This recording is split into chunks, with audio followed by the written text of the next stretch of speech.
Close zombie apocalypse-style photos and videos are flooding social media news feeds, showing panicked motorists at the pump filling red containers, and in an extreme case, what appears to be plastic grocery bags, with gasoline.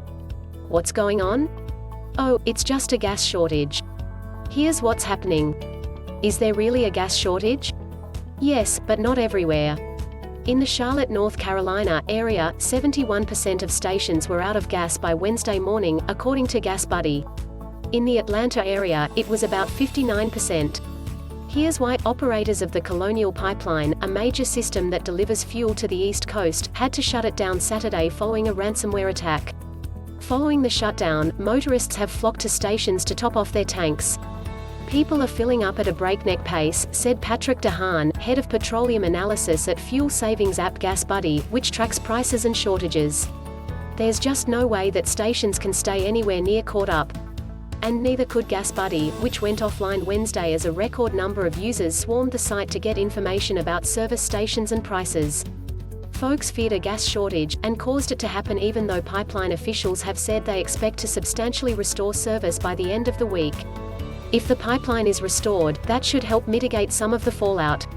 Read more. Whitmer, it'll be harder for Michigan to hit next COVID-19 vaccination goal. Enbridge continues Straits pipeline operation, defying Governor Whitmer's deadline. For now, the impact is largely concentrated in the southeast, but station outages are occurring throughout the region. Will the shortage affect Michigan? No, at least that's what experts have been saying so far. The state likely will be mostly unaffected because it isn't supplied by the pipeline that was shut down. Yes, that's a lot of qualifiers in one sentence, and no one really knows for sure. So experts, the folks at AAA, have suggested refueling when the tank gets down to a half or quarter tank, just to make sure you don't run out. What about tanker truck drivers? And that's another issue that has been making headlines.